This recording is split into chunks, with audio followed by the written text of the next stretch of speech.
never find it. In fact, some have been looking for it since the beginning of service. Habakkuk is a prophet who's confused. He's got some questions. The second verse of the first chapter, he says, "How long, O Lord? Will I call for help and you not hear me?"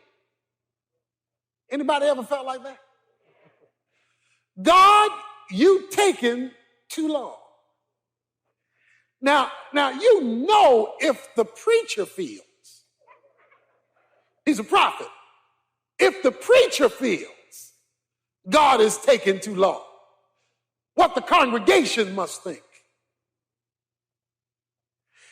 He probably didn't say this on a Sunday morning when everybody could hear, because his job is to tell folk it's going to be all right.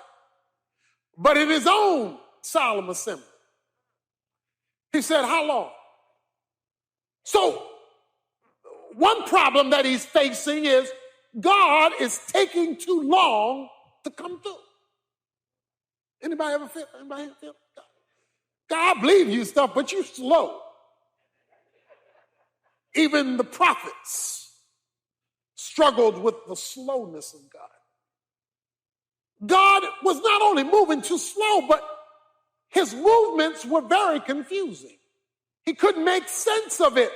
In fact, God, responding to his statement, says in chapter 1, verse 5, "Look among the nations, observe, and be astonished, wonder, because I am doing something in your days you would not believe it if it were told to you." So you're taking too long, and I can't figure you out. Now, that's a double problem. One problem is God appearing to move too slow, and another problem is an inability to understand what he is doing because it seems so contradictory. In this particular prophecy, he was going to raise up an evil people called the Babylonians to discipline his people, which causes Habakkuk to say in verse 13, "Your eyes are too pure to approve of evil, and you cannot look on wickedness with favor. So why do you look in favor on those who deal treacherously? Why are you silent when the wicked swallow up those more righteous than they are?" In other words, it's not fair. I know I'm bad, but they worse. You're pure, but you're using them more than you're using me. It's not fair. So you're taking too long. I can't figure out what you're doing, and a little bit I do know it's not fair. So you're not the only one who thinks these thoughts about God. Now, it's hard to say it because you sound so unspiritual. You know, it's a lot easier to say, he's going to fix it. He's able. He's a wheel in the middle of a wheel. He's the rose of Sharon. He's a bright morning star. He's balm in Gilead. It's a lot easier to say that. But when you by yourself and you thinking your real thoughts, while you believe in him, while you know God is real, there are those times where you have to raise some real questions. Why are you moving so slow, taking so long? Why are you so confusing? I don't understand you. Because what you're doing contradicts what I know about you. Well, the good news is you're not alone. The prophets, he's not the only one, had to struggle with the methodology of God. In fact, he says in the second verse of chapter 3, the last chapter of this book, "Lord, I have heard the report about thee, and I fear." So now let's watch this thing. You're taking too long. I'm confused, it's not fair, and I'm afraid. A combination of negatives, and he's the preacher. There are only 3 chapters in this book, but it begins off in a pit, but it ends on a peak. It begins down in the despair. Physically, he's a wreck. He's a nervous wreck. Look at the language used in chapter 3, verse 16. I heard, and my inward parts trembled. At the sound, my lips quivered. Decay entered my bones, and in my place, I trembled. That's a nervous wreck. Physically, I am just done, distraught. I'm falling apart and unraveling at this. Anybody ever felt like they were unraveling? That life was unraveling, just going every which way. Chaos here. Chaos when you get up.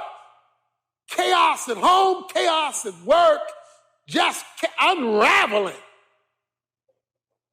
That's the situation. Maybe your situation as you look toward the new year, glad it came, but scared to death about where it's going. Glad the past is behind you, but really uncertain about the future in front of you. That was his problem.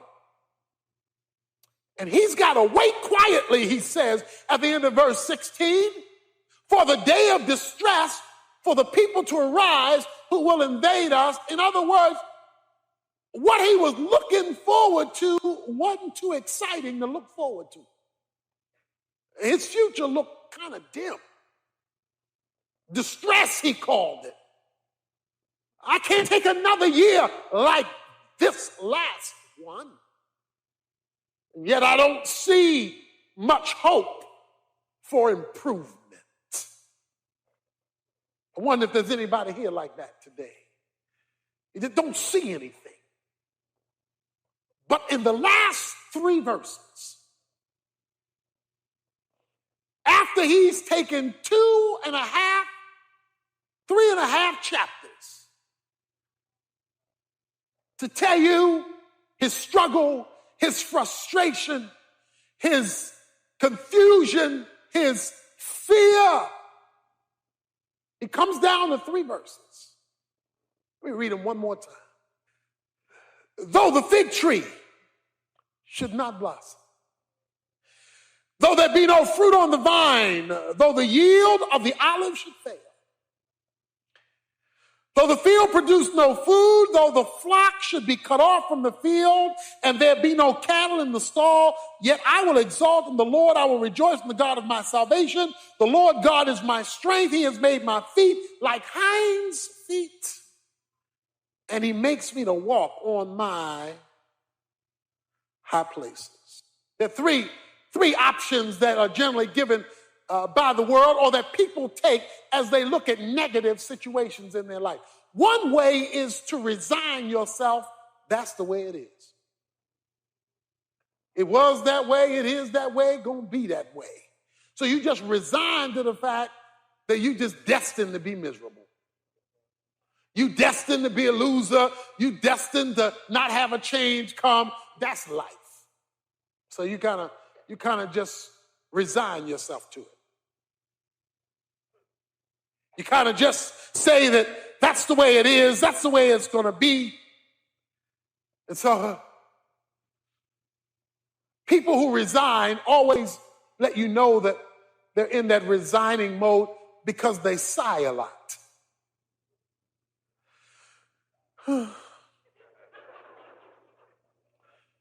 How you doing?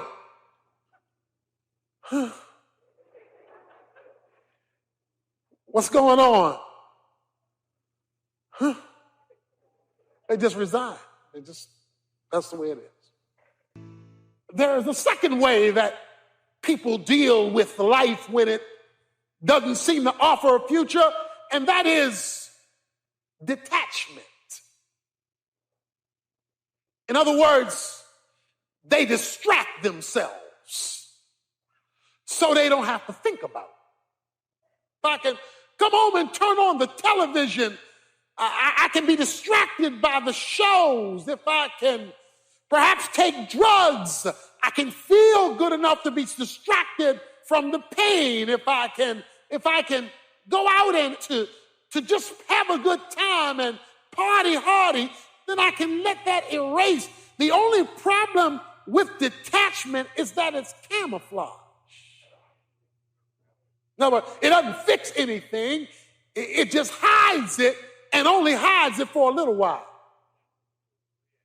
So you have to be perpetually entertained to perpetually not think about it.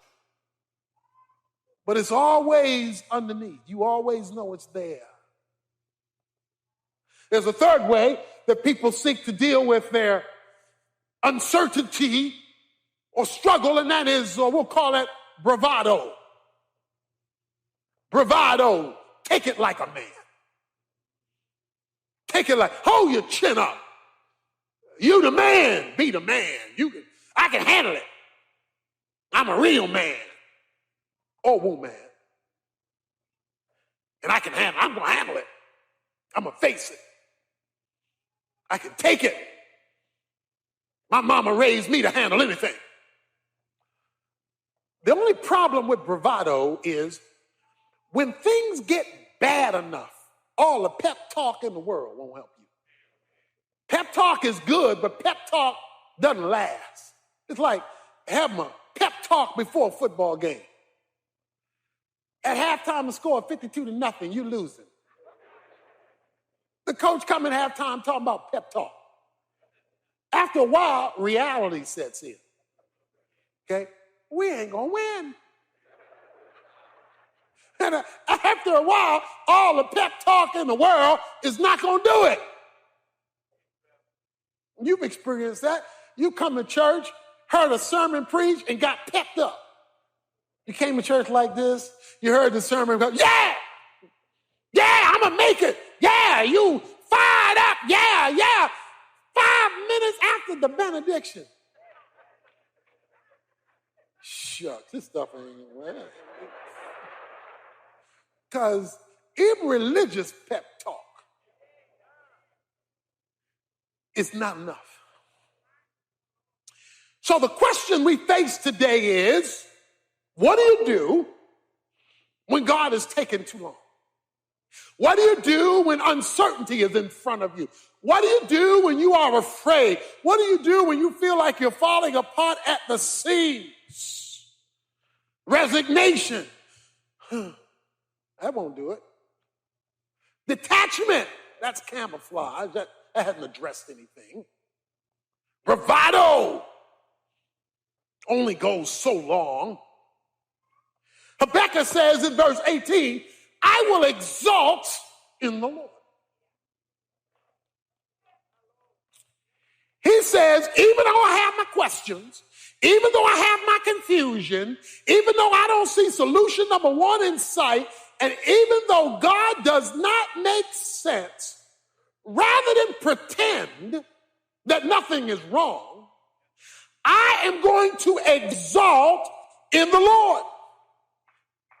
That is, I am going to trust in the reliability of God even when I can't see him or what he is doing.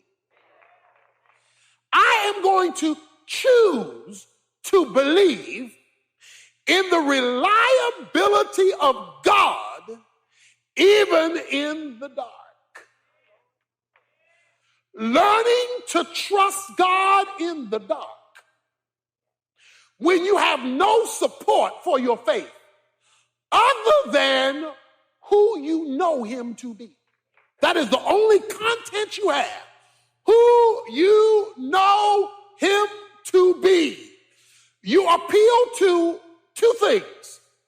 His character, what he is like, and his works, what he has already done for others, whether you or someone else in the past.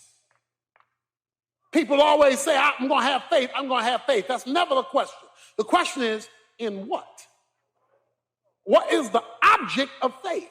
To believe is a meaningless term until you tell me what you are believing. You could say, I believe in Santa Claus. You could say, I believe in the tooth fairy. So your belief system is flawed. Belief only matters if the object has substance. We respond to our circumstances because our circumstances affect us. But he has to make a choice. It is the choice that every believer here today has to make, and that is the choice as to whether you will choose to believe God. That is the question. Will I choose to believe God? I have to believe two things about God. I have to believe, number one, his character. What he told me he is like. And I have to believe it in the dark. I can't see it. I don't feel it. But since he can't lie, it must be true. And you must choose to believe that. Look, you got to believe that when there's no emotional kicking, there's no choir singing, there is no preacher preaching, and you out there by yourself, you got to decide that I'm going to believe what I know to be true about God. And that's one of the things, that's why theology is important, so that you know what to believe when hard times come. You've got to know that you can count on his character, that he is true, that he does have power, that he does have presence even when I do not feel him near, that he is there because he said so. And you got to choose to do that. But then you got to believe something else. You got to believe his works. That's another reason why you need to know the Bible, because you've got to know what he did yesterday. You see, you got to know what he did yesterday. Habakkuk spends verses 3 through verse 15 rehearsing what God did yesterday of chapter 3. He alludes to the Red Sea. He alludes to David killing Goliath. He alludes to all of these historical things. Why do you need to know what God did yesterday? Why is it important for you to know what he did in the past, in the Bible, in the life of your mama, in your friend's life? Why do you need testimonies of what he did yesterday? Why do you need to remember it? Because of this. He is the same yesterday, today, and forever. The reason why you've got to know what he did is because what he did, he can still do. Because he does not change. We call it the immutability of God. He does not change. His methods vary, but his abilities don't. And therefore, when you remember what he did, then you know what he can do. And let me talk about that. Because when you look back at the way God did things, he never had one way. There wasn't a cookie-cutter method of addressing people's needs or problems or circumstances. And when you look closely, sometimes he let people get to the last minute before he came through. Sometimes it wasn't all in advance. If you needed something December 31st, sometimes he waited till December 31st. He didn't show up in advance. He came just in the nick of time. You have to choose to trust God in the dark. When you can't see him, you don't feel him. There are no things that are whipping you up. You can't find anything to hang on to but what you know to be true about him. Habakkuk is a prophet who's confused. The second verse of the first chapter, he says, how long, O Lord, will I call for help and you not hear me? Anybody ever felt like that? One problem is God appearing to move too slow, and another problem is an inability to understand what he is doing because it seems so contradictory. In this particular prophecy, he was going to raise up an evil people called the Babylonians to discipline his people, which causes Habakkuk to say in verse 13, your eyes are too pure to approve of evil, and you cannot look on wickedness with favor. So why do you look in favor on those who deal treacherously? Why are you silent when the wicked swallow up those more righteous than they are? In other words, it's not fair. I know I'm bad, but they worse. You're pure, but you using them more than you using me. It's not fair. So you're taking too long. I can't figure out what you're doing, and a little bit I do know is not fair. So you're not the only one who thinks these thoughts about God. There are only 3 chapters in this book, but it begins off in a pit, but it ends on a peak. It begins down in the despair. Physically, he's a wreck. He's a nervous wreck. Look at the language used in chapter 3, verse 16. I heard and my inward parts trembled. At the sound, my lips quivered. Decay entered my bones, and in my place, I trembled. Physically, I am just done, distraught. I'm falling apart and unraveling at this. Anybody ever felt like they were unraveling? That life was unraveling, just going every which way. Chaos here. Chaos when you get up. Chaos at home. Chaos at work. Just unraveling. That's the situation. But he has to make a choice. It is the choice that every believer here today has to make, and that is the choice as to whether you will choose to believe God. That he is true, that he does have power, that he does have presence even when I do not feel him near, that he is there because he said so. And you got to choose to do that. Look at chapter 2, verse 20. But the Lord is in his holy temple. Let all the earth be silent before him. That means shut up. Be silent, that means be quiet. All right? The Lord is in his holy temple. Let all the earth be quiet. Now, to understand it, you got the verses before it talks about dumb idols that people look to for solutions. They can't speak, they can't talk.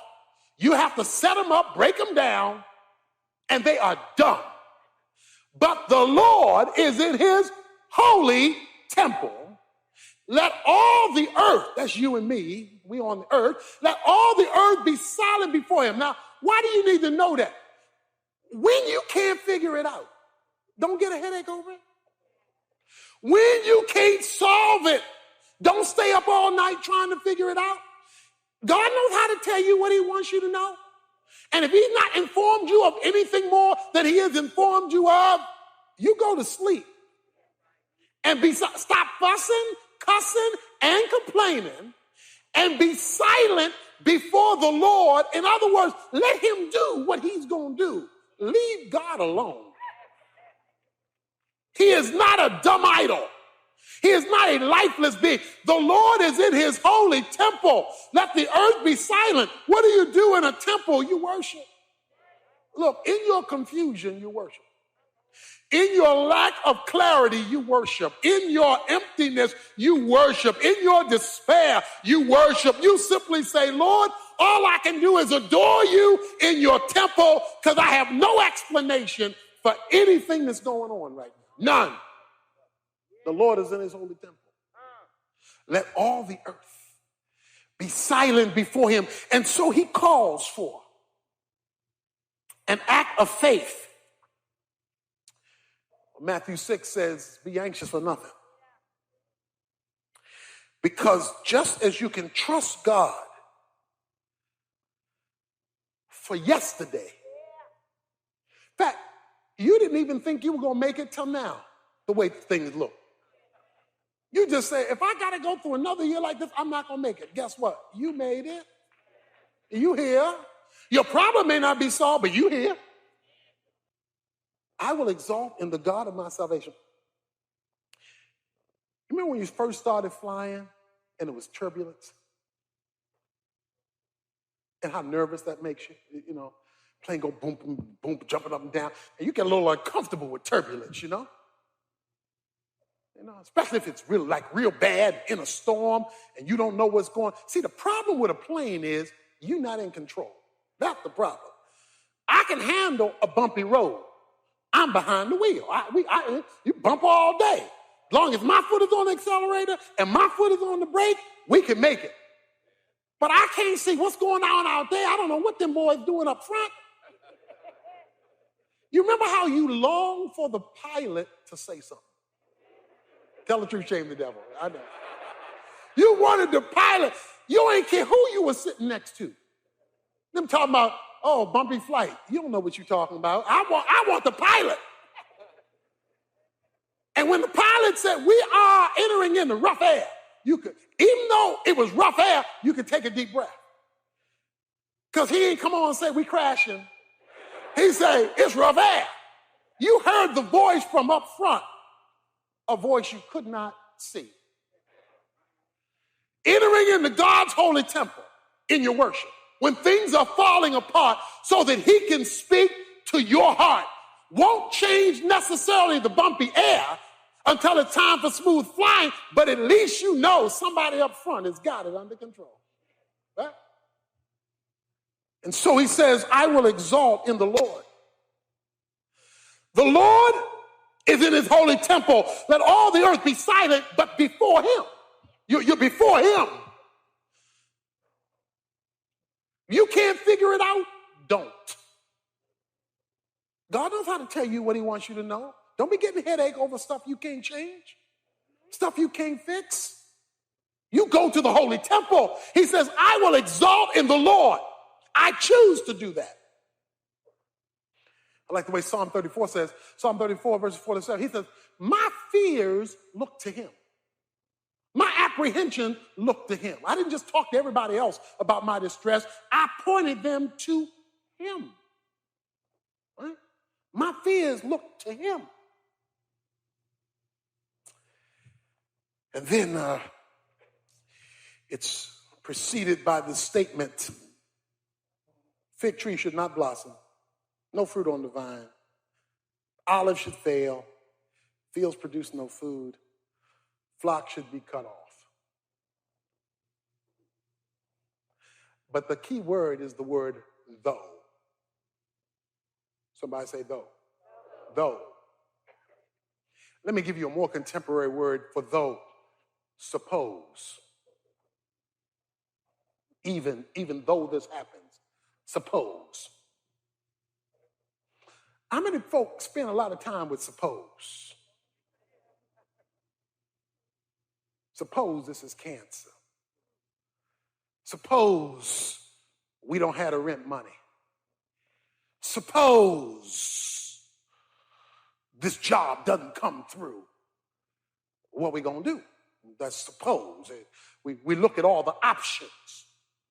Oh, I love Habakkuk. Habakkuk says suppose. Even though. But instead of dismissing suppose, he invites suppose into his house. He says, suppose, come on in, let's talk. And he creates the worst possible situation.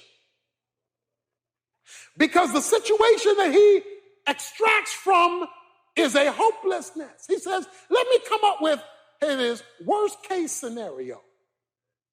Worst case scenario. And let me put it in contemporary English. Suppose there is no money in the bank. Suppose both cars break down and I have to walk or catch a bus. Suppose I get a pink slip during this downturn in the economy. Suppose my health report doesn't come back like I hoped it would. Suppose I spend another year alone as a single person. Suppose we're still battling in our marriage relationship a year from now. Suppose, worst case scenario. He says, even if my worst case scenario happens, I will exalt in the Lord. I make a choice that I am going to focus on who God is and what God has done. If you make it a conscious decision that I am going to rejoice in the Lord, what will you get out of it? What will come your way? What can you expect to benefit out of if you say you are going to rejoice in the Lord? If you say, I don't have a job, but I'm going to rejoice in the Lord. Things are going bad at home, I'm going to rejoice in the Lord. I'm still single another year, I'm going to rejoice in the Lord. I lost my job, I'm going to rejoice in the Lord. I choose to rejoice in the Lord. What is going to happen? Two things. You will now be controlled by joy and not happiness. Everybody want to be happy. There's nothing wrong with being happy. Don't get me wrong. I like happy. Happy is better than sad. Any day. It's just that life is full of both. What is the difference between joy and happiness? Happiness is feeling good.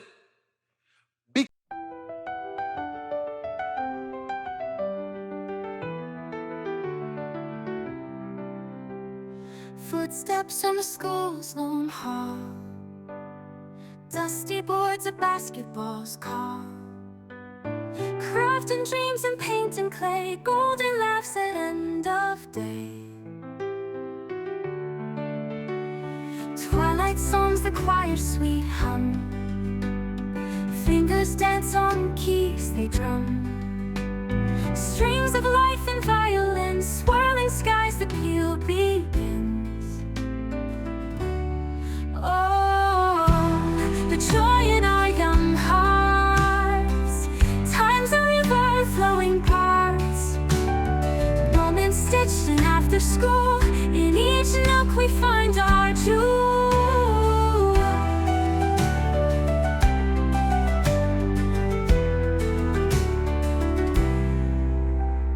Castles rise in paper forts, secrets shared in whispered retorts, traces left in sideline sand, hand in hand we understand. Beacon bright, our lanterns light, silent books we read at night, lines of words, our stories so in this gentle kind tableau.